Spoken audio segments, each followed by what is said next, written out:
It is a luminous day outside, with a biting frost hovering around 38 degrees. The weather conditions are perfect for the incidents that are preparing to transpire.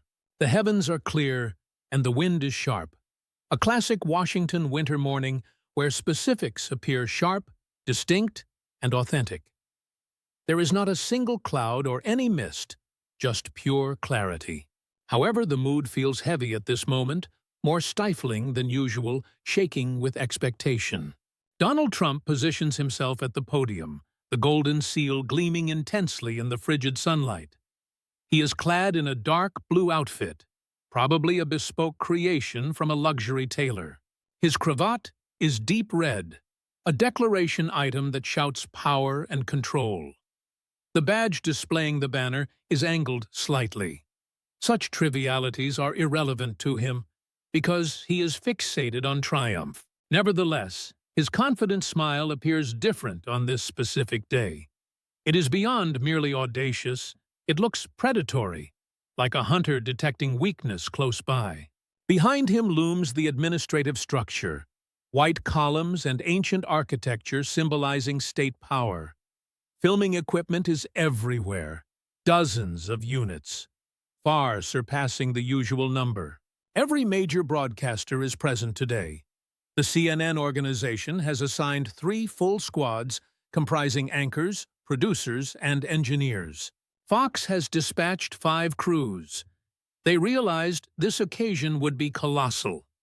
MSNBC sent their entire reporting team covering the government. Foreign news agencies are attending as well, including the British broadcaster, services like Reuters, and worldwide bureaus. This happening represents a worldwide front-page story. It is unfolding history. Representative Ilhan Omar is standing tightly to the side, stage left, approximately 15 feet from the orator. She is close enough to show up on the monitor, close enough to hear every syllable, and close enough to endure humiliation. She stands for the Minnesota Democratic Party, particularly the 5th region encompassing the metropolis. As a participant of the squad, she serves as a progressive symbol. She tries to seem confident and resilient, yet she is having difficulty. Her hands are clasped together in front of her slightly too tightly, turning her knuckles white. She understands the press did not arrive merely for the monetary controversy. They arrived for the theater, the aggression, and the chaos in her city. Trump moves toward the sound device and adjusts it downward slightly. Standing upright, he discovers the microphone is frequently placed improperly. He performs that familiar gesture, pausing for a dramatic moment. He looks directly into the cameras, then slowly rotates his body to face Omar. The stillness in the atmosphere is crushing. The chief executive begins talking with a voice that is low and menacing. Before reviewing the figures and the robbery, which is massive, by the way, bigger than folks comprehend, we have to mention the state of affairs in your area, Madam Congresswoman. We are required to talk about the disaster and total anarchy in Minneapolis. He points a finger at the assembled journalists. You have all witnessed the transmissions. You watched the large channels crying over the town and crying over a person named Alex Prey. They call it another tragic occurrence, blaming my deputies and Border Patrol, calling them radicals. Trump shakes his head back and forth, displaying disgust. The representative characterized the event as a murder. She directed her followers to riot. She portrayed a weaponized person as a kind soul helping a woman in the snowstorm. Omar steps forward instinctively. She cannot restrain herself. Sir, the gentleman was a healthcare worker. He cared for retired military personnel. He was shot in the back 12 times while holding a cellular phone. Trump cuts her off instantly, his voice rising.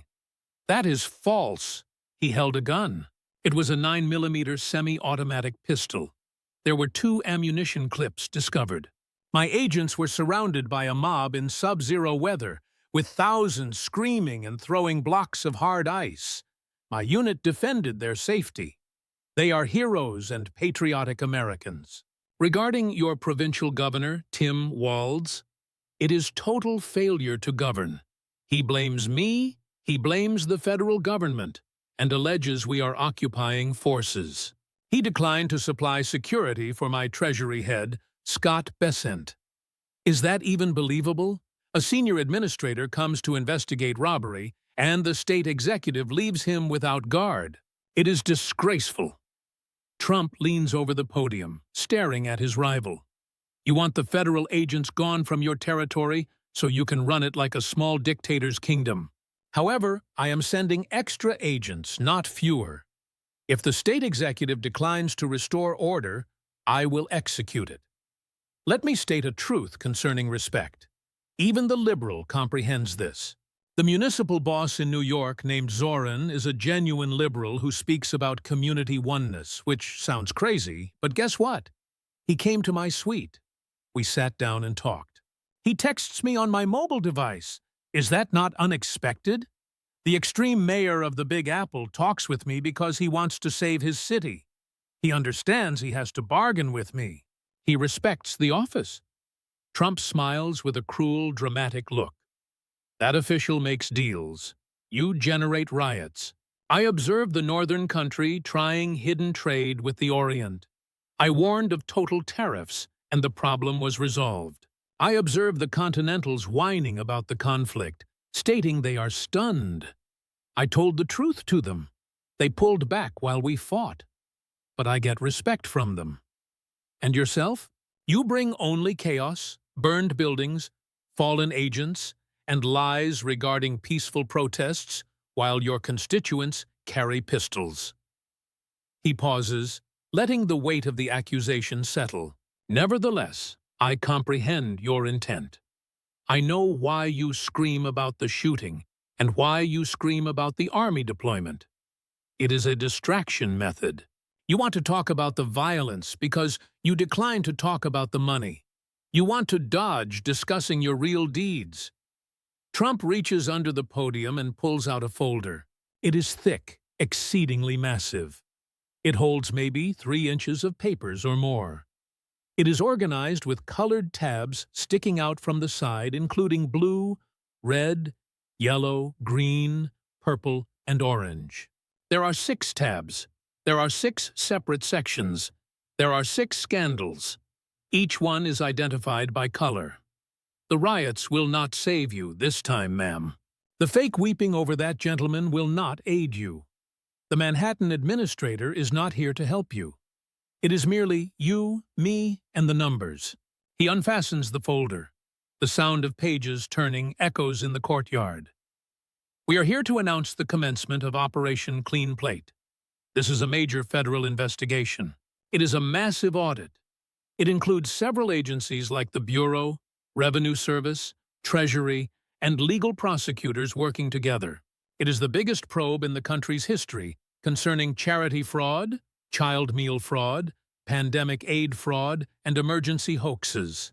It is happening right now in your home region. It has been occurring for years right in front of folks. The total is $1 billion. That is $1 billion starting with a B. It might be even larger. Nobody knows the full extent at this instant. My investigators state it could be twice that figure. We will discover the truth. It was stolen. It was robbed from the country's children, from hungry little ones needing food, from the government treasury, and from hard-working people. It was robbed from you individually. It was robbed from your family. It was robbed from every American who submits their taxes honestly. He pauses, speaking. He permits the number to sink in. He allows the quiet to grow. It is $1 billion stated plainly. That amounts to 1,000 millions. The cameras zoom in close on his face. He appears serious at this second. He looks presidential. It is the appearance of a commander. This is not the election mode. This is the governing mode. I have invited the Congresswoman to attend this morning, and he gestures to her with his left hand. She tries a tiny smile, which appears forced and nervous. The filming units immediately rotate toward her and zoom in. The quality is sharp, recording every slight facial twitch. She represents the 5th district of her territory, the metropolis and surrounding areas, which is where most of this robbery occurred. That is where criminals set up fake food sites. That is where fraudsters established shell companies. That is where people claimed to feed children who did not exist. That is where huge amounts of money disappeared. That is where miners went hungry while robbers bought mansions, luxury cars, foreign vehicles, jewelry, and traveled overseas using government cash. The commander's voice gets a little harder. She also supported the legislation that permitted this larceny. It made the offense possible. It made the offense easy. It was the Meals Act from 5 years back. It was her idea. Her autograph is on it. She was the main sponsor. It was her bill that weakened oversight over federal child nutrition programs, made getting money easier, reduced audits, and removed safeguards. It was her particular law. The woman's smile disappears completely, flickering for a second. But the cameras capture it. It is on every channel from every angle. Her lawyer, standing behind her slightly out of frame, tries to stay unnoticed, but tenses up. His torso becomes rigid. This scene was not the plan. This is not what was agreed upon with the government's chief of staff recently. This occasion was supposed to be a standard announcement involving statements from the president about the investigation, statements from her about justice, and questions from journalists about the remarks. It was supposed to be normal business. It was supposed to be regular protocol. This scenario is not normal. This event is not standard. This is a unique animal entirely. So I thought, the orator continues, his voice calm again, that before the official announcement, before hearing her prepared excuse, and before the standard back and forth, I should ask some questions. They are presidential questions. They are important queries. They are subjects needing answers. They are things the people deserve to learn. They are topics that have been ignored for too long. They are things the media declines to ask because they are busy protecting her. He looks directly at the reporters during that last phrase. He stares right at the lead correspondent from CNN. She shifts in her seat, feeling uncomfortable. He is revealing them, spotlighting their bias, their shielding of the lawmaker, and their refusal to be firm. He is doing this on live television before a huge crowd. The grin is completely gone from her face now. Her look is empty. She tries to conceal her emotions. She tries to conceal her fear. She is not winning. Her hands clasp tighter, knuckles white, clearly visible now. Her lawyer in the background makes a small sign, a refusal gesture, but there is no way out. She is here right now. She is standing on the lawn.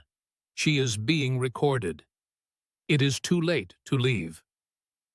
Congresswoman Omar, the gentleman says, sounding friendly and almost nice. I value your presence this morning. I am thankful you came. You were not forced to show up. You could have stayed in your office at the legislature, issued a written statement, sent an aide, or turned down the invitation. But you came. You showed up here. That demonstrates big bravery. It is incredibly bold. I respect that, really. So let us talk. Let us have a real conversation. No prepared sentences, no practiced speeches. Truthful talk. About your nutrition bill. About the robbery it permitted. About the huge amount that disappeared. About your campaign aide, who is now a convicted criminal living in a prison. About your mysterious riches that appeared from nowhere. About many topics. A lot of things. Major issues. Everything is taped, checked, and ready for the people to hear. He taps on the folder to emphasize the point, so there is no question, no mistake, and no future claims of unfairness. I am the head of this country. I am the commander-in-chief. You are a guest in my house. Well, not really mine, but the people's house. It is the White House. It is the most powerful building on earth and the center of American might. So I will ask questions. They are essential questions. You will answer them. You must be honest. You must be complete. You must be precise. You will do this in front of the world. Afterwards, when we are done, after you answer everything, you can give your speech. You can make your argument. You can explain. You will get your chance. It is a full chance.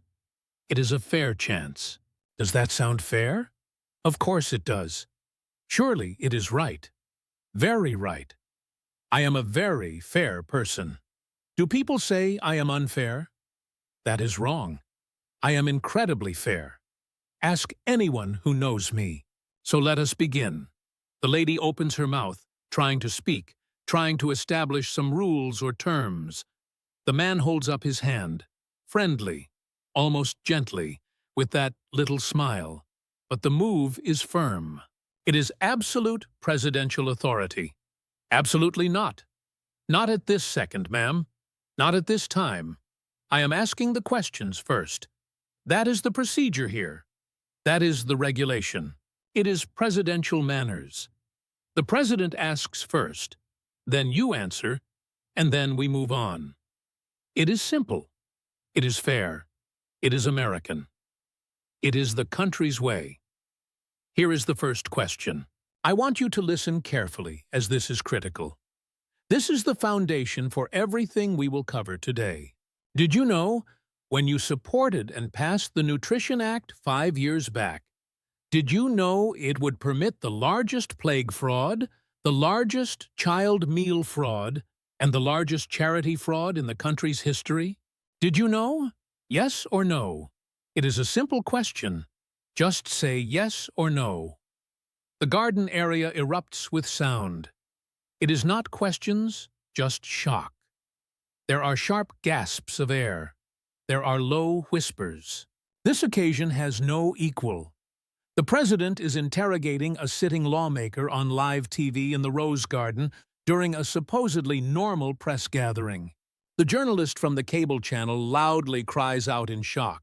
Her microphone picks it up, broadcasting it on air. The right-wing station team can barely contain their excitement. There are grins and nods because they expected this. The left-wing channel looks completely destroyed. Their beloved liberal, their movement icon, is being publicly grilled by the president on camera. There is no cover. This is not a news conference. It is an ambush. It is a trap. It is a public demolition. And the entire world is watching. But they cannot interrupt. They cannot stop it. They cannot do anything. He is the chief of the nation. It is his home. It is his function. It is his rules. He is asking legitimate questions about confirmed robbery, questions that should have been asked years ago, questions the media refused to ask. Her mouth clenches shut. The muscles stand out. The tension is clear. She grinds her teeth, trying to control her anger, her fear, and her panic as they fight for dominance. Mr. President, her voice is tight but controlled, with years of practice keeping it steady.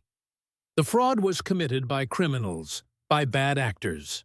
It was individuals who exploited a framework designed for good purposes to help hungry children during the emergency. Stop! The man's voice is firm. It is not angry nor loud. It is just heavy. It is final. It is the voice of someone in charge for a lifetime. It is someone who has fired thousands of employees. It is someone who has run businesses worth huge amounts. It is someone who knows management. Stop right now. That is not a yes or no answer. That is not an answer at all. That is a deflection. That is a prepared sentence. That is what your staff wrote for you to say. I did not ask about the criminals. I did not ask about good intentions. I did not ask about the pandemic. I asked a simple question. Yes or no? Let me try again. I will go slower this time. I will make it clear.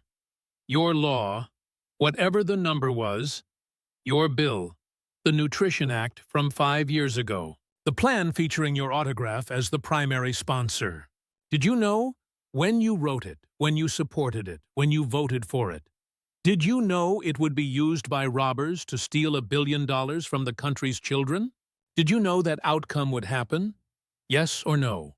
There are two options. Pick one. She tries again using a different approach. I cannot be held personally responsible for how criminals choose to exploit the system. Then that is a no. He cuts her off, determined. You are saying no. You did not know. You did not know your law was badly written. You did not know it missed safeguards. You did not know it removed oversight. You did not know criminals would take advantage of it. You did not know. Okay, good. I thank you. We are moving on now. Real progress. We have your answer on the record. You did not know. That is either incompetence, meaning you wrote a bill so badly designed, so poorly thought out, so empty of normal controls that it permitted $1 billion of robbery, or it is a lie. It means you knew. You understood exactly what would happen, and you allowed it anyway, because it helped your tribe, your constituents, or maybe you personally. We will find out which one applies. We have investigators, lots of them. The FBI is great at their job. The IRS has arguably the best detectives on earth. The Financial Crimes Division is working. They are looking at this carefully and fully. They will find the truth. Trust me, they always win. He opens the folder. It is the first blue tab, the robbery section. There are dozens of pages. There are documents, overviews, charts, and evidence. Everything is organized, ready, and damaging. The next question. He reads from a sheet. Your campaign aide, your political supporter, your friend, a man named Guad. He worked on your elections, several elections. He went to events with you, many events. There were fundraising meals, community parties, and political rallies. You took photos together, many photos. You were smiling together. You looked friendly and close. Do you remember him? Do you remember the guy? She lowers her head slightly, almost invisible, but the camera captures it. Good, good, you remember. That is positive, because the man is a prisoner. He was found guilty in federal court. He pleaded guilty. He is responsible. He admitted it. He confessed to the whole thing. It was over $3 million in fraud. It was that figure using a fake food site, faking child feeding, inventing food records, and claiming he fed 5,000 children a day. That is 5,000 every day.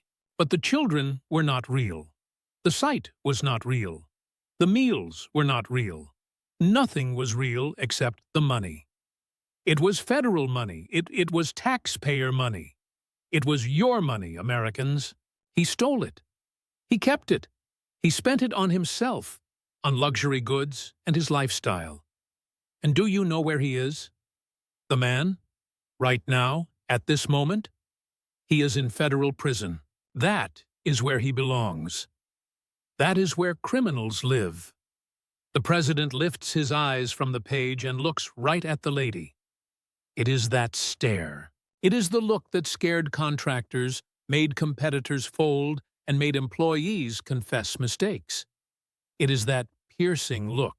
My question, and this is important, probably the most vital question so far. Did you know he was stealing? Did you know your aide, your supporter, your friend, was committing federal robbery? Did you know he was stealing from children? Yes or no? The cameras focus strictly on her face.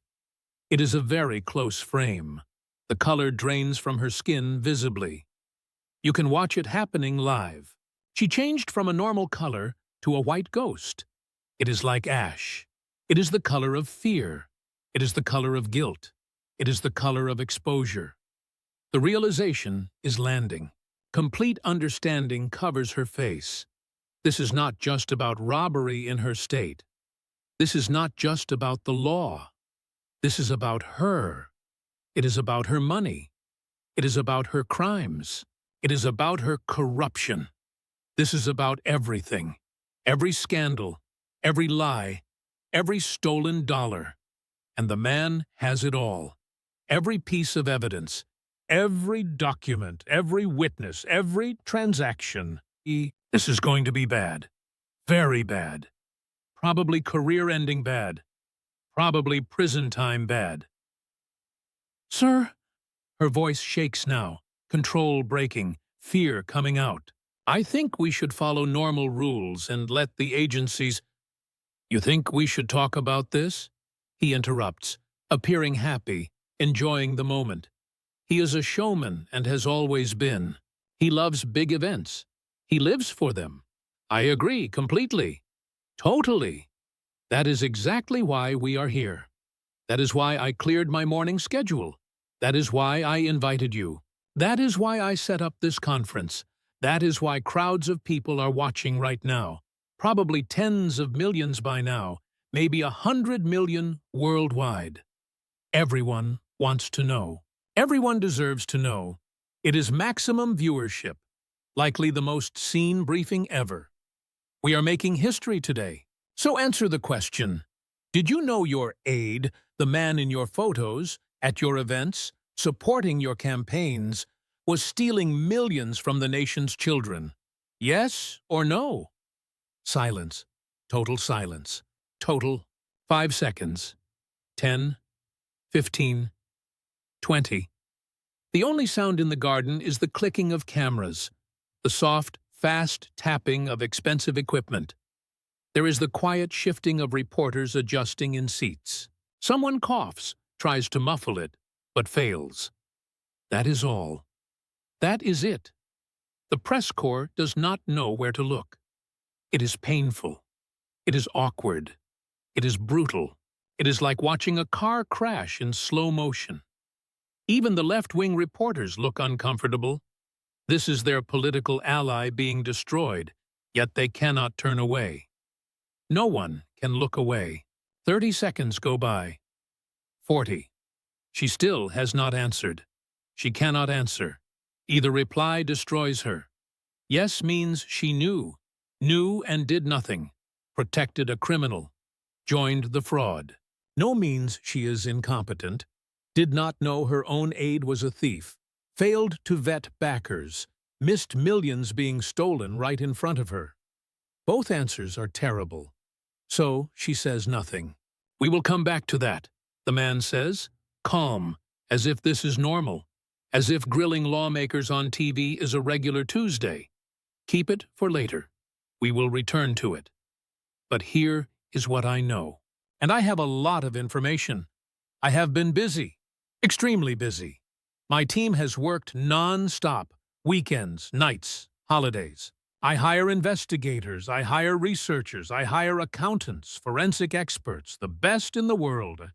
I hire lawyers, constitutional experts, defense experts, federal prosecutors.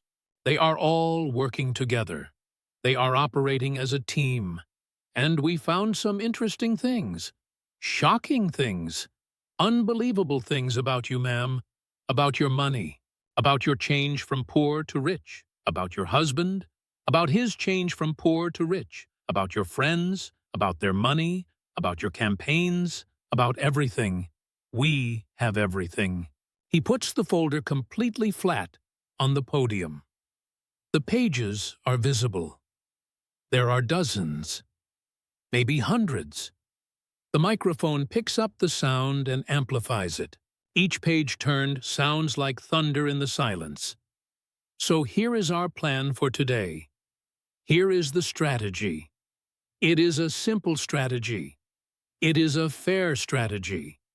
We will review this systematically, with care, with detail, completely.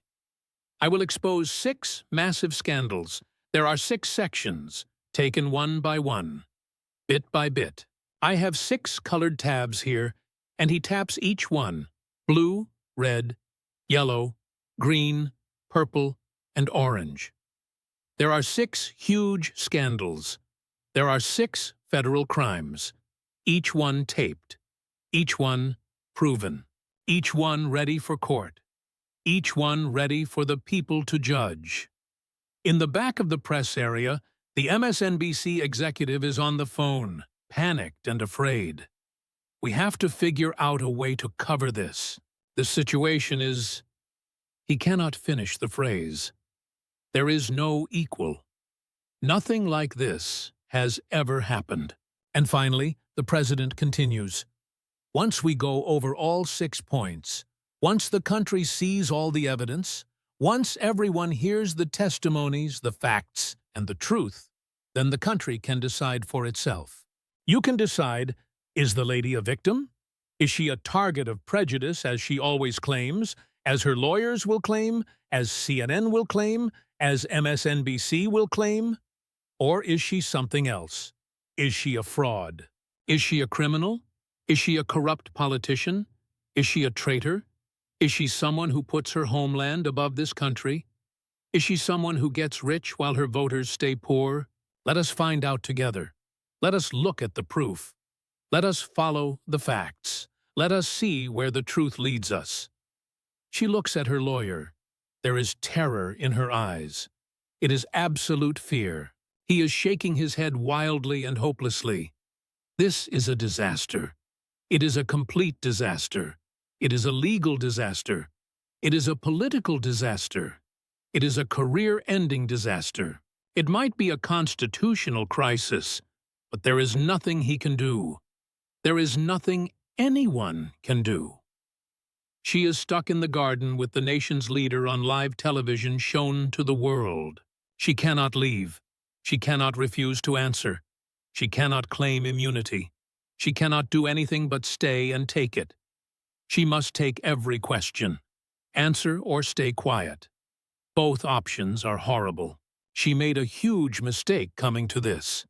It is absolutely huge. And the president knows it. He knows it. And he plans to make her pay. Publicly. Fully. Destructively. Let me start with the numbers. The man's voice changes. It is more serious, less dramatic, more legal. He has sat for depositions before, hundreds of times. He knows how to build a case. Because I am a numbers guy. I have always been one. My whole life. My whole career.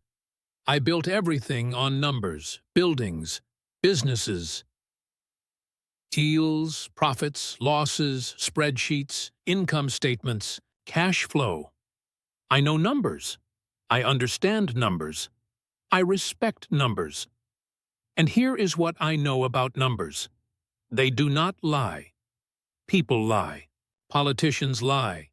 Especially politicians who are professional liars. But numbers? Numbers tell the truth. Always. Every time. You cannot spin numbers. You cannot hide with numbers. Numbers just are. The nutrition bill. It was H.R. 6836. It was introduced in late April of that year, during the pandemic, during the lockdown mandates, while schools were closed, while children were home, while families were suffering. The primary sponsor was Representative Ilhan Omar.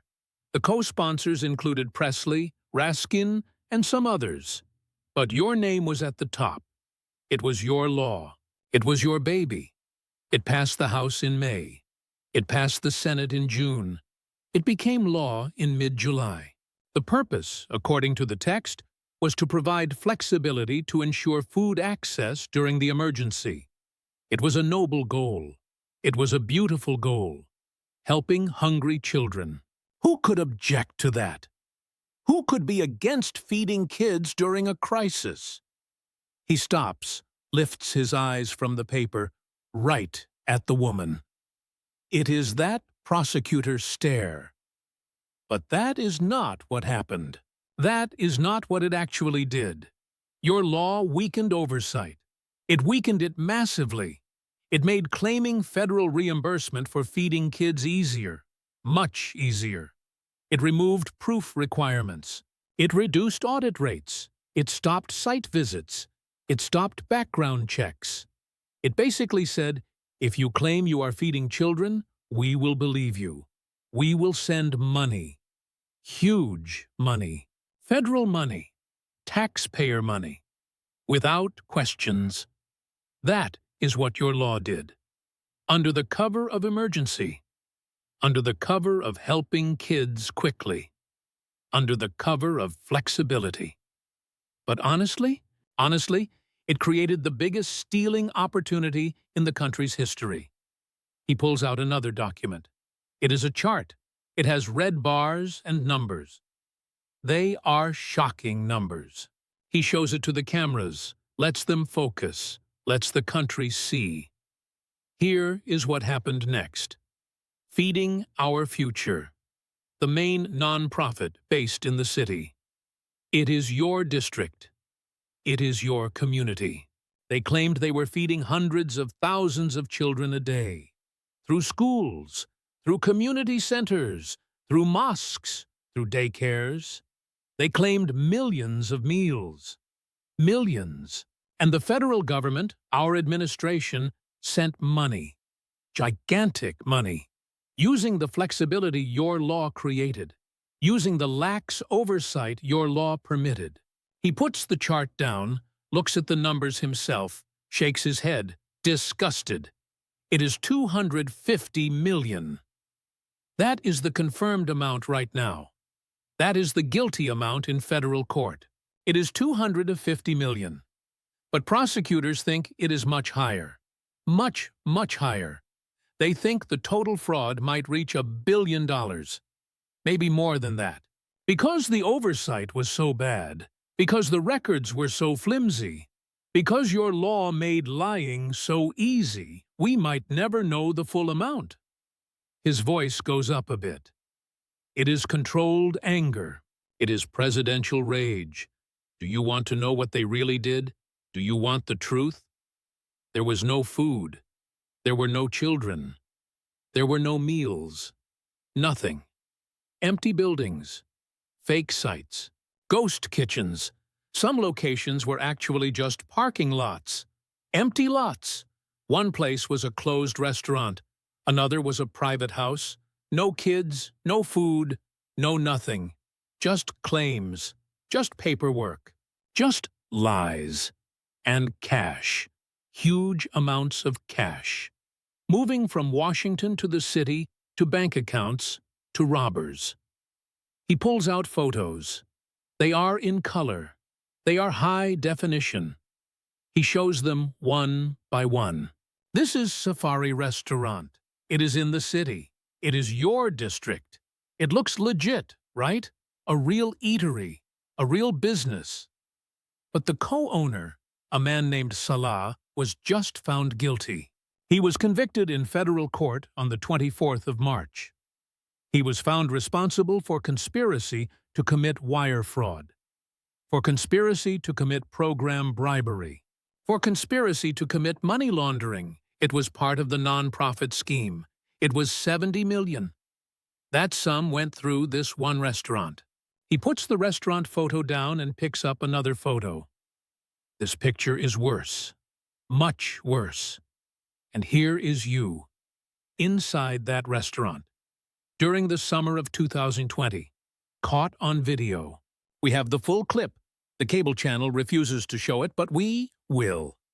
You are there at the site. You are smiling. You are handing out food. You are wearing an apron. You look very community-minded, very generous. You are praising the program. You are praising the charity. You are talking about how wonderful it is that kids are getting fed. He stops. He lets that image sink in. He lets the country picture it. The congresswoman is at a restaurant that was committing massive fraud, praising the system used to steal, the owner who was just found guilty. You stood in his restaurant, promoting his scheme, praising his work. And now he sits in a federal prison for theft, for stealing from kids. And you were there. You were smiling. You were promoting. You were cheering. His voice drops. It is quieter. It is more dangerous. So my question, Congresswoman, and I need a direct answer now, did you know when you visited that restaurant in 2020, when you praised the program, when you handed out food and smiled for the cameras, did you know that restaurant was part of a massive fraud ring? Did you know? Yes or no? She tries to respond, her voice shaking now, fear clear. Sir, I went to many community events during the pandemic. I visited many places that provided help. That is not an answer. That stays a deflection. I asked a very simple question. When you went to the place, did you know it was committing fraud? Did you know? Yes or no? There are two options. I had no knowledge of any criminal activity at that time. So no, you did not know. You stood in a restaurant committing 70 million in fraud and did not know. Okay, so either you are lying, you knew and are covering it up, or you are incompetent. You were so bad at oversight, so bad at vetting, so bad at basic observation that you failed to tell a massive criminal ring from a legitimate charity. Both are awful. Extremely awful. It is critically awful for a lawmaker. He turns to a new page. There are more documents. There is more evidence. The folder is thick with a lot left. But wait, it gets better. It gets much better. Because that restaurant was not the only connection. Not even close. Let me tell you about your aide, your political supporter, your friend. He pulls out a photo. It is big and standard size. It is in color. It is high definition. It shows her and a man, both smiling, big smiles. They are at an event. Maybe a campaign event? Maybe a community event? They look close, friendly, connected. Do you remember the man? We talked about him a little bit ago, but let us go deeper. Let us really analyze this relationship. He worked on your campaign. Campaigns. Multiple campaigns including those 3 years. He was your field director. Your district liaison. He ran the outreach to the community. He ran registration drives. He ran get-out-the-vote efforts. He was essential to your operation. Very essential. Maybe critical. He taps the photo. And you two were close. Not just in business. As people. As friends. This picture is from your victory party in 2020. It was after you won the primary. You are celebrating together, happy. Victorious, winning. He puts the photo down and picks up legal documents. They are court filings. They have official Department of Justice stamps. Here is what the man was doing while working on your campaign, while managing your voters, while attending your events, while celebrating your wins. He was running a fake food site with a youth sports name. He claimed to be feeding kids.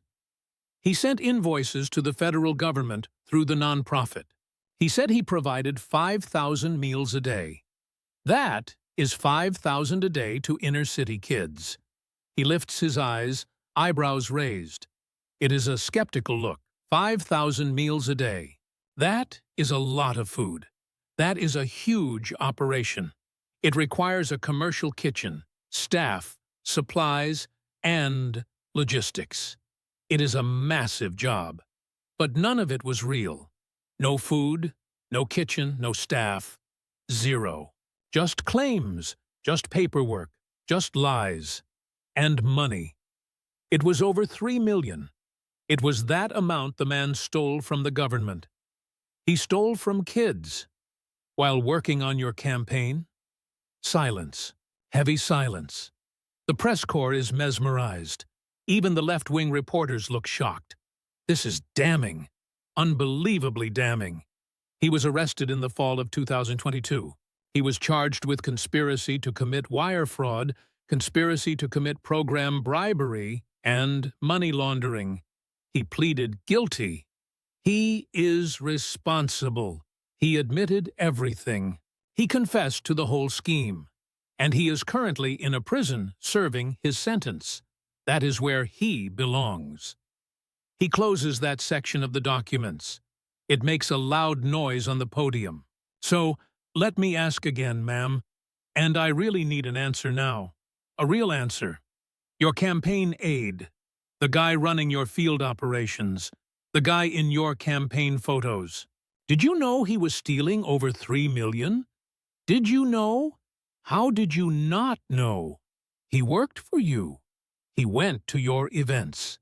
He is in your pictures. How do you not know your own staffer is a criminal?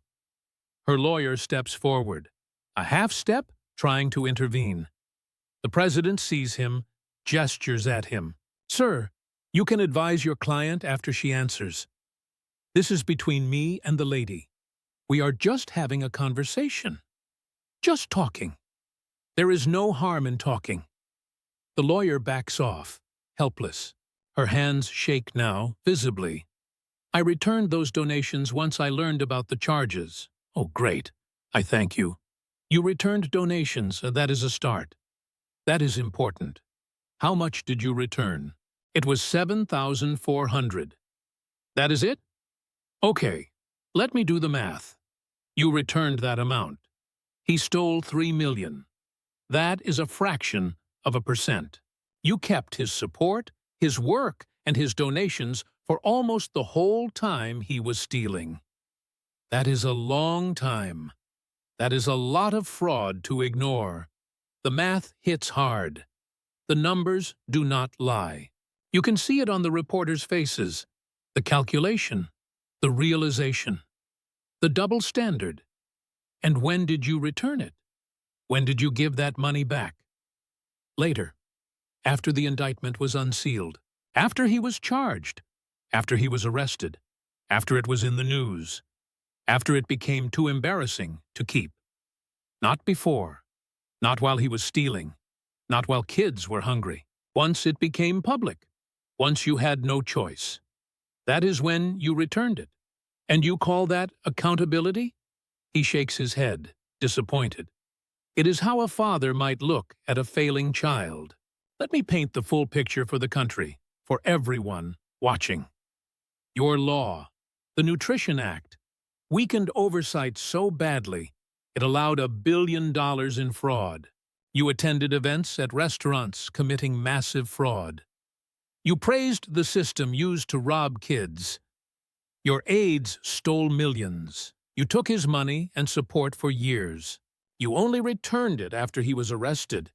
And now you want me to believe you did not know? At all? You are either the unluckiest politician ever, surrounded by criminals purely by accident, or you are lying. You knew. You participated. You benefited. Maybe you even profited. We will find out. My investigators are looking at that very closely. He counts on his fingers, one by one, making sure the country sees, making sure the cameras catch every move. There are 78 people indicted. Most are from your district. Most are from your community. Most are of Somali descent. They are your people. They are your voters. They are your supporters. And you, the representative, supposed to defend them. You permitted it through bad legislation. You cheered it at fraud sites. You employed criminals. And you kept their money until you were caught. He closes the blue tabbed section. It is final. It is decided. That is scandal number 1, the $1 billion robbery. Your law, your district, your supporters, your criminals, your responsibility. And we have just started. Not nearly done, because the robbery is just the first scandal, just the appetizer. Now we get to your money, your weird money, your riches that appeared from nowhere. This is where it gets really interesting, really suspicious, really unlawful. He turns to the red tab. There are more documents. There is more evidence. There are more crimes. In the press area, the liberal journalist holds her head in her hands. This is a massacre. A complete massacre. The conservative team is grinning, taking notes, amazed at their luck. This will dominate the news for weeks. She looks at her lawyer again. It is more desperate now. He shakes his head. There is nothing to do. There is nowhere to run. You just have to survive. After this, the man says, that showman's smile coming back. Your 30 million, the money that mysteriously landed in your bank account. Let us talk about that. Because the country wants to know, where did it come from? Let me ask something very simple, ma'am. His voice changes again, less like a lawyer, more conversational, as if he is genuinely curious. Are you rich? It is a simple yes or no question. Are you rich? She hesitates. It is a fatal pause. Everyone watching sees it. The gap is too long. Way too long. If the answer was no, she would say it immediately, firmly, surely. The pause suggests otherwise. It implies yes, or it implies it is complicated. Either way, it implies trouble. Because you have said often on TV and speeches, in written statements, that you are not rich. You have said it a lot, many, many times. Quote, I am a working mom with student loans. I am not wealthy.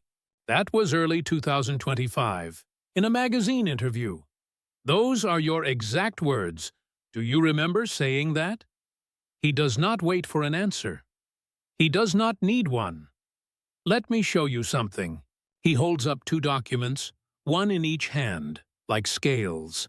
This is your financial disclosure from 2023. It was filed with the House Clerk. It is an official record. It is subject to penalty. You have to tell the truth on these. It is a federal crime to lie. And on this page, your net worth is listed as less than $250,000. There are student loans. There is credit card debt. There are small savings. There is a retirement fund with maybe $60,000. It is normal American finances. It is middle class. It is struggling a bit. I get it. Congress does not pay great. It is a good salary, but not huge, not for living in 2 cities, not with family, not with debt. So under $250,000 net worth makes sense. He puts that paper down, holds the other one higher, makes sure everyone sees it. This is your financial disclosure from 2024. It is 1 year later. It is the same job. It is the same salary. It is the same person. But suddenly, and this is totally amazing, truly incredible, maybe the best stock market returns in history, suddenly your net worth is between $6 million and $30 million. He stops. He lets that number hang in the air. He lets it grow. He lets the country absorb it. It is $6 to $30 million in 1 year. It is on a government salary. That is not stock appreciation. That is not real estate growth. That is not salary savings. That is either a scam or magic. And I do not believe in magic. Behind the press corps, reporters are frantically searching online, checking the documents, confirming the numbers. They are real, completely real. They are public records. Anyone can look them up. The screen shows the numbers. 6 to 30 million from under $250,000 in 12 months. So, ma'am, I will ask again. Are you rich? Because, according to your own report, the document you signed under penalty of perjury, you are worth up to $30 million. That makes you rich. You are extremely rich. You are one of the wealthiest members of Congress. So when you told the magazine you are not rich, were you lying? Or were you lying on your disclosure? Because one has to be a lie. They cannot both be true. She tries to speak, her voice barely audible. My husband's companies are listed on the disclosure, but that means, oh yes, your husband. That man. We will get to him in detail soon. Trust me, we will cover him. But first, let us talk about these companies. These magic companies that went from worthless to millions in value over a year. Let me read the details. He pulls out a summary sheet. There are printed charts. The numbers are organized. Company number 1, EST Crew. That is a winery in the west. It is the Paso Robles area. It is a nice area. It is a good wine country. According to your 2023 to 2020 disclosure, this winery was worth less than $50,000. It was a small project. It was new. It was not making money yet. Anyway, wineries take time. I understand business. But on your 2024 report, suddenly it is worth 1 to 5 million.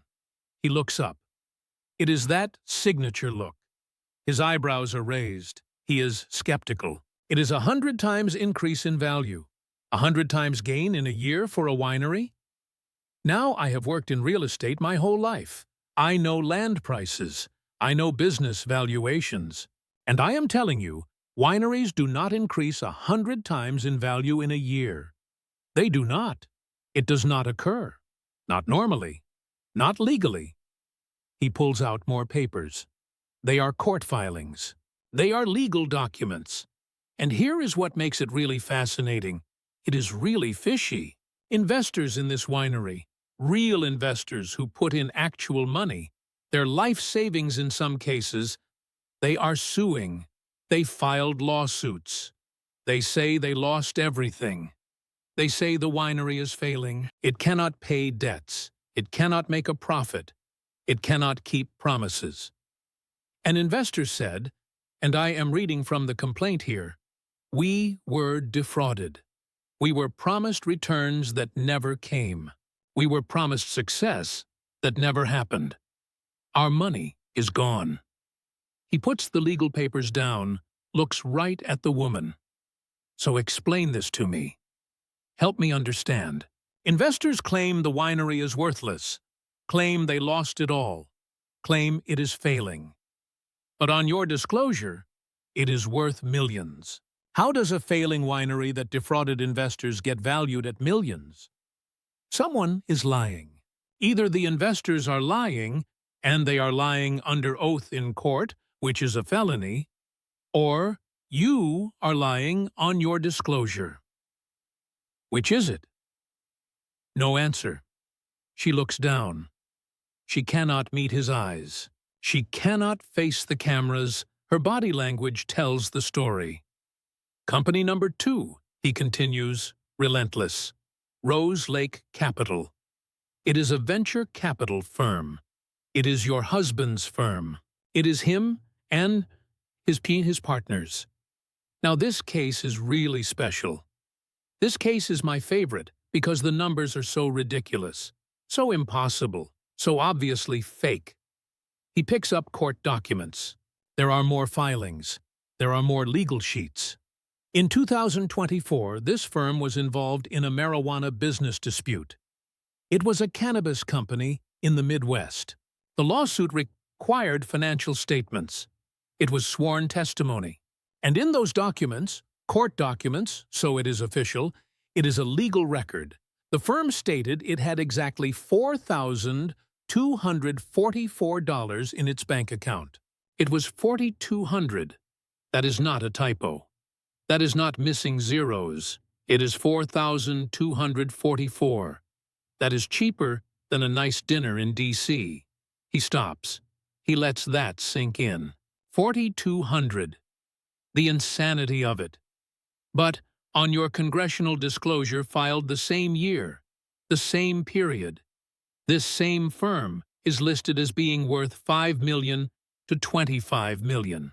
From $4,200 to $25 million, that is not business growth. That is not investment returns. That is not a market shift. That is fraud. Plain fraud. Obvious fraud. Provable fraud. He lays out the papers, the court filing showing $4,200, the congressional disclosure showing $25 million, side by side. The difference is criminal. So, ma'am, explain this. Help the country understand. How does a company with 4,200 in the bank become worth 25 million on your form? What happened? Did someone inject 25 million? Where did it come from? Whose money is it? Why is it missing from the bank account? Why does the judge say 4,200, but you say 25 million? Silence. Complete silence. She has no answer, no explanation, no defense, because there is none. The numbers speak for themselves. Here is my theory of what happened. He leans on the podium, relaxed, conversational, like explaining something simple. I think you took money, a lot of money, from somewhere. Maybe stolen money from your district. Maybe foreign money from your home country. Maybe terror money. We are investigating all of that. And you hid it. You hid it in your husband's companies. You made them look rich on paper. You claimed millions in assets. But the money came from somewhere dirty, somewhere illegal, somewhere criminal. And now you are caught. The screen shows a graphic. The numbers, the comparison, the timeline. It is devastating, undeniable. The liberal channel looks sick. Their icon is being destroyed with her own documents. And here is the kicker. The final piece, in the middle of all this. While the winery failed, while the firm had 4,200, while investors sued, while you claimed poverty with debts, your husband's companies got hundreds of thousands of dollars from your campaigns. Your political campaigns paid his companies. We will get to that in the next section. But just to preview, almost 3 million. Your campaigns paid your husband's companies almost 3 million. And then those companies magically became worth millions. Convenient? Very convenient. Suspiciously convenient. He closes the red tabbed section. Loud. Final. That is scandal number 2. The mysterious millions. You went from poor to rich in a year. Your husband's companies went from 0 to millions. Court documents show empty bank accounts. Your disclosure shows huge assets. Investors sued for fraud. You claimed success. Someone is lying, and my investigators will prove it is you. He taps the folder. It is still thick. There are still many pages left. That is 2 massive scandals, billion-dollar theft, mysterious millions. And we are just at the halfway point. We have 4 more to go. Your husband payments, your marriage fraud, your bigotry, your foreign allegiance. All taped, all proven, all ready for court. He checks his watch. It is a Cartier. It is gold. It is expensive. We have gone 40 minutes. Are you doing okay, ma'am? Need water? Need a break? No? Good, because we are speeding up now. The next 4 will go faster. Much faster.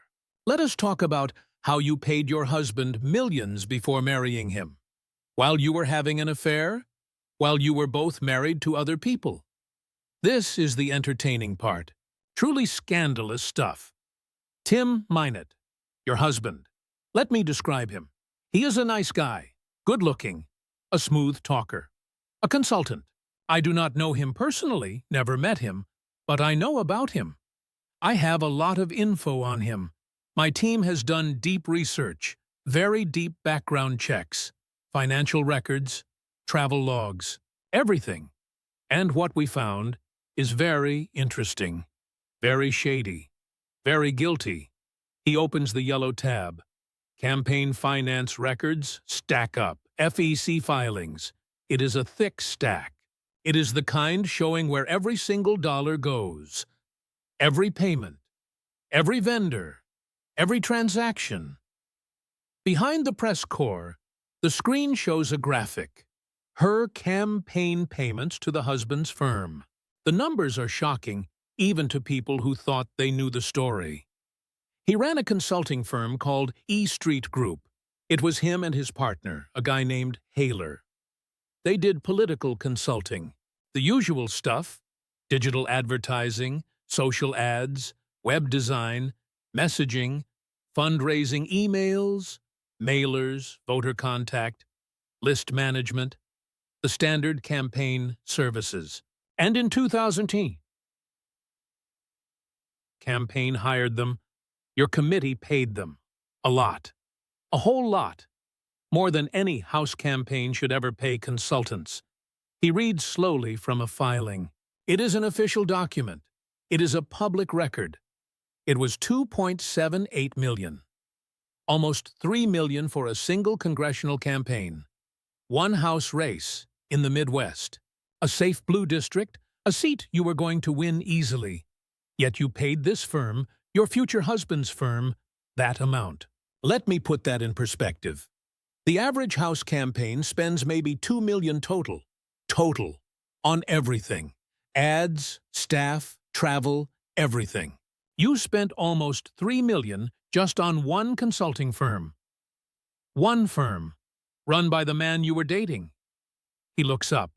It is that knowing smile, the one signaling he is getting to a punchline.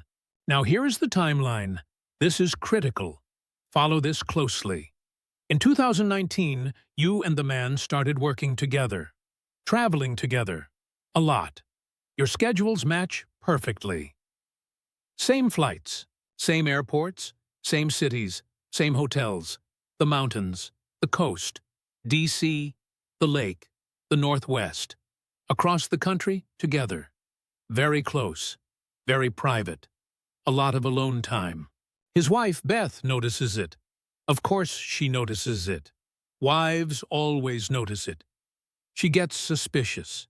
She hires lawyers, good lawyers, expensive lawyers. And in her divorce filing, she states exactly what happened. No ambiguity, no question. It is a direct accusation. He holds up divorce papers. They are official court filings. They are public records. Anyone can look them up. Quote, from the wife's divorce petition filed in the fall of 2019. Quote, the defendant's travel and work hours appear related to his ongoing relationship with Ilhan Omar. Not professional relationship, not work relationship, ongoing relationship. That is a fair language. That is marriage-ending language. That is his wife under oath in court, naming you specifically as the reason her marriage ended. Blaming you, claiming you destroyed her family. He puts the divorce papers down. It is a dramatic, loud slap on the podium. Now, affairs happen. People make mistakes. Marriages end. I get it. I have been divorced. It happens. I am not judging personal lives. I am not the morality police. But here is where it becomes my business. Here is where it becomes illegal. Here is where it becomes criminal. He pulls out more finance records. There are more campaign finance documents. There are highlighted numbers. Yellow ink showing the payments. While this lawsuit is happening, while you are traveling together, while you are staying in the same hotels, while his wife is filing for divorce and naming you, your campaign is paying his firm millions. It was $2.78 million. That is not just consulting fees. That is not market rate for services. That is something else. That is payment for silence, maybe. That is reward for loyalty. That is hush money. That is bribery. That is something illegal. He flips through page after page of finance logs. Look at these payments. March of that year, $96,000 to the group. April, $100,000. Wake, $147,000. June, $203,000. Month after month after month. Payments for what? What services? What products? You won your primary easily. You won your general election easily. It was a safe seat. No real competition. Yet you paid millions. He looks right at the woman. It is that prosecutor stare. So my question, and I really need an honest answer here, did you pay the man millions to keep him quiet? To keep him from talking about the affair? To stay loyal during the scandal? Because that amount is way too high for a house race. Way too high. It is a suspicious amount. The kind of amount that gets people indicted for campaign finance violations. She tries to answer, her voice shaking. Sir, the firm provided legitimate campaign services that were properly reported. Stop. Do not give me boilerplate. Do not give me lawyer talk. I asked a simple question. Did you pay him millions because of the affair? Yes or no? Silence. She cannot answer. Both answers are disasters. Once the scandal breaks, once newspapers print it, once his wife's filing becomes public, once everyone knows about the affair, suddenly you cut ties with the firm. It was August of 2020. Just stop paying them. A clean break. Very convenient timing. Good optics. Smart politics. It makes it look like you are responding to criticism. It makes it look responsible. His voice hardens. But then, just a few months later, in early 2021, you marry the man. You make it official. You marry the consultant who got millions from your campaign.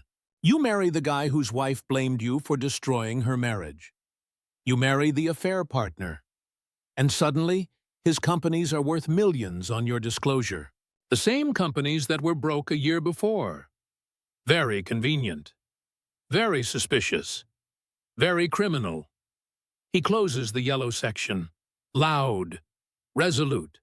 That is Scandal 3. Almost 3 million to your future husband's firm while having an affair, while his wife was leaving him because of you. Then you marry him. Then his companies magically become worth millions. That is not love. That is money laundering. That is campaign finance fraud. That is corruption. Ahmed Elmi, who is he? That is the question everyone has been asking for years. Years. And you have never really answered. Never straight. Never honestly. Today, you will answer. He pulls out old marriage records. There are immigration documents. There are school records. You married Elmi in 2009. It was a legal marriage. You filed the paperwork. You made it official. You stayed married until 2017. 8 years. But here is the problem. There are several problems. School records from the UK show Elmi's father has the same name as your father. The exact same name. He holds up the papers. Now, that could be a coincidence. Cultural names, common names, maybe. Except you, Hirsi, the guy you were with before, the guy you are with now, and Elmi all lived at the same address, the same house, together, in the suburbs of the city. That is not normal. That is suspicious. His voice hardens, and here is the smoking gun. Tax fraud. Your tax returns, 2014 and 2015. You filed jointly with Hirsi, but you were legally married to Elmi. You cannot file jointly with someone you are not married to. That is tax fraud. It is a federal crime. He taps the tax papers. So here is the investigator's theory. You married Elmi for immigration fraud. You helped a relative, probably your brother, to get status. Then you committed tax fraud by filing with Hirsi. It is 2 federal crimes. And when we asked you to take a DNA test to prove Elmi is not your brother, you refused. Multiple times. If he is not your brother, why refuse? Clear your name. Go ahead. But you refuse. Because you cannot. Because it is true. Late April 2024. The University in New York. You visited during the hate rallies, while Jewish students were being harassed, while people screamed deadly chants, and you called Jewish students pro-genocide. Those students, American citizens, kids trying to get an education. You called them pro-genocide for supporting their homeland. His voice is cold, angry. Since the October attack, most Jewish people feel less safe. That is what happens when leaders spread hate. When you say it is all about the money regarding Jewish support for their country, that is anti-Semitism. When you call the country evil and compare them to terrorists, that is anti-Semitism. When you vote against the defense funding, a shield system saving civilians, that is anti-Semitism. He pulls out photos of vandalized synagogues, assaulted students. This happened in America. While you spread poison, while you called students murderous, while you encouraged bigots. These are the consequences of your rhetoric. And the House vote to censure you? It failed because your party protected you. But the country sees the truth. He leans forward. A simple question. Does the country have a right to exist? Yes or no? She refuses to answer. She cannot answer. The silence speaks volumes. Your silence tells the country everything they need to know. Late January 2026. Speech to the diaspora. In that country. You called it your home, not here. You said we Somalis, not we Americans, as if you represent that country in Congress, not your district. His voice is sharp, cutting. You oppose recognition of the breakaway region. Why? Because the central government hates it. You are serving their interests, not ours. You align with that group, an entity with known terror ties. The FBI flagged them as terror supporters, yet you align with them. Why? He pulls out financial documents. And now the department is investigating if stolen money from your state went to militants in that country. Terror network affiliates. Investigating if money meant for American kids ended up funding violence. And you are right in the middle. Your law, your district, your community, your aides. The department is investigating terror financing. His voice drops. Deadly serious. If we find money went to militants, if we find you knew, if we find you helped, that is not theft. That is violence. That is treason. That is a capital crime. And my director, Patel, is personally investigating. You should be very worried. Very, very worried. 3 hours after the event, every channel is still covering it. The cable network runs clips on a loop. The right-wing station celebrates. The left-wing station tries to spin it, but fails. The evidence is overwhelming. By sunset, party leaders abandon her. The Congresswoman must answer these serious accusations. Translation, you are on your own. Within 24 hours, federal investigations are announced. Justice regarding money and marriage, Treasury regarding terror, IRS regarding disclosures, and ethics regarding violations. But the real story happens in the city. A woman waits outside a school. She is a teacher of 20 years. There is never enough money.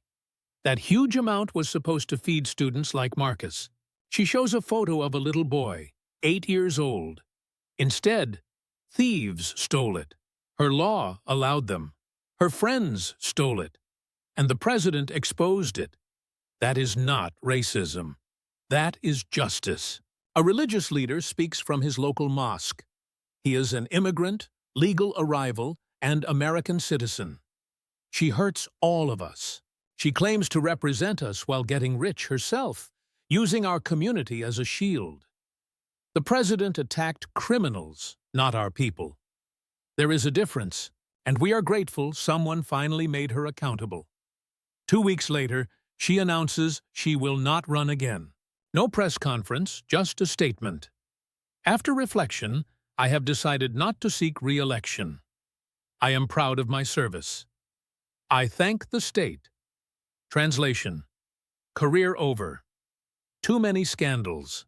Too much evidence. Too much truth. Federal probes continue. Her legacy. Theft. Corruption. Betrayal. He holds another briefing. Listen, I take no pleasure in this, but someone had to expose the corruption, the stealing, the lies. The media refused to do it. The party refused to do it. So I did. With evidence. With facts. with truth. And now she is done. Career finished. Justice served. That is my job. Drain the swamp, one fraud at a time. This story is important. For years, the woman hid herself behind identity politics, called critics racists, and used her background as a shield. And it worked. The media protected her. The party defended her. Until the president exposed everything in over an hour in the Rose Garden on live TV. 6 scandals, all taped, all proven, all devastating.